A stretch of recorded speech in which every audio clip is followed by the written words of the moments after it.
বৃহস্পতিবার বিধায়ক পদ থেকে ইস্তফা দিলেন ডাক্তার মুকুটমণি অধিকারী। উল্লেখ থাকে, রানাঘাট লোকসভা কেন্দ্রের তৃণমূল কংগ্রেসের হয়ে তিনি এবার লড়ছেন। গত 2021-এর বিধানসভা নির্বাচনে তিনি বিজেপির টিকিটে বিধায়ক হয়েছিলেন। আর বৃহস্পতিবার সেই বিধায়ক পদ থেকে তিনি ইস্তফা দিলেন বিধানসভার অধ্যক্ষ বিমান বন্দ্যোপাধ্যায়ের কাছে।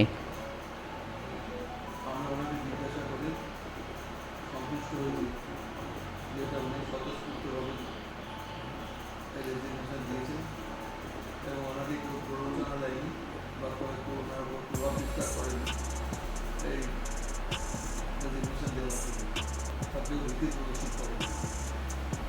সেই হিসেবে আমি সন্তুষ্ট হয়ে ওনার রেজিগনেশন